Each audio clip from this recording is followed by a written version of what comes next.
Hopefully, by this point, you have organized, you've created folders for each of your classes and developed a system to organize your learning, kind of like setting up a binder at the beginning of the school year with tabs and dividers so you can easily access your work for each of your classes. You're not fumbling around with misplaced papers scattered around your desktop. This is an important way to set us up for success for the school year. And instead of focusing on our folders that we've created for our classes, for junior year, remember I created an alias. That's taking me to everything that I've saved for everything from first period band to seventh period Spanish. Notice I can access my stuff quickly by going there. Now, a lot of us are also using Google. We're using Google Docs, we're using Google Sheets, we're using Google Slides. So I'm already logged in using my school ID at llschools.net, and I'm going to go to my Google Drive. Google Docs is a lot like Word or Pages. Google Sheets is a lot like Excel or Numbers, although Numbers is way, way cooler. Google Slides is a lot like PowerPoint or Keynote. Classroom is where some of your teachers may be using like an online learning management system as opposed to Canvas. Anyway, I'm going to go to Drive because I need to organize my files on Drive, right? So I clicked on Google Drive, and I have all this stuff that I've done in chemistry and English. I have an English interactive notebook, and I'm already creating a website for welding to document my projects and my project planning. And I started to create this US history Venn diagram about, like, I don't know, the Magna Carta or something, US history E.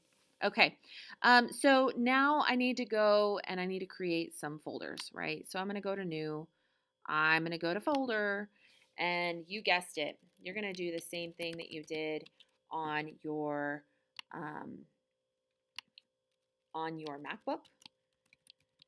I'm just hitting Create. I'm typing it in with the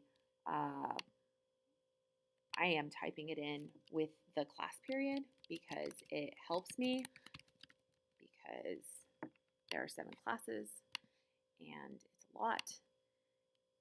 And teachers, um, your students might be working on this with us.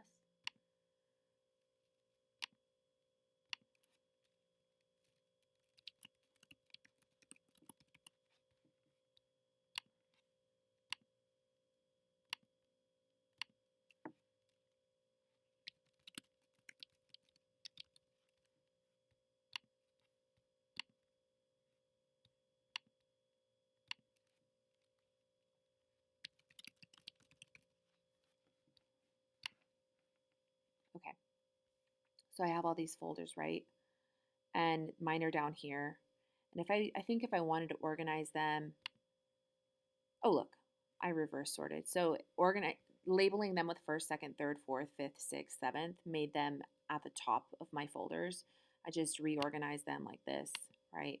So it made it easier to see what I was clicking and dragging to. And I'm actually gonna see if I can move this welding website. Nope. I'm gonna have to, let's see.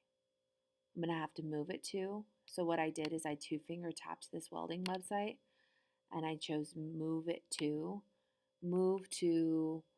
uh, somewhere in my drive. I'm going to go to my drive, and then I'm going to choose 6th period welding.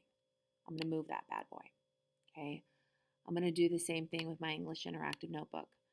I'm going to move it to my English class. Okay. Same thing with chem. I'm going to move it to my drive. Click on chemistry. Move. And then history. History is just hanging out in my drive, like not attached to anything.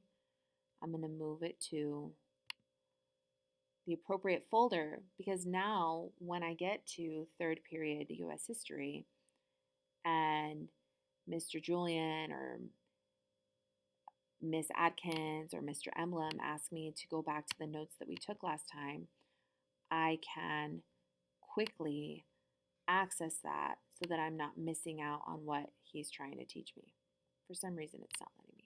But let's see what it looks like. So if I were to go to chemistry, boom, there's my chemistry data analysis. And up here I can navigate between all of the things. So I could go to back to my drive, go to a different folder, etc. So teachers, now's a good time to pause, make sure that students have set up their Google Drive, and I encourage you to help each other to get organized for learning. I also encourage teachers to post this YouTube video link for students to review should they need it. You can put it in your Google Classroom or in your Canvas, or you can just write it on the board. Thank you. Thank you, advisory classes. Go Tigers.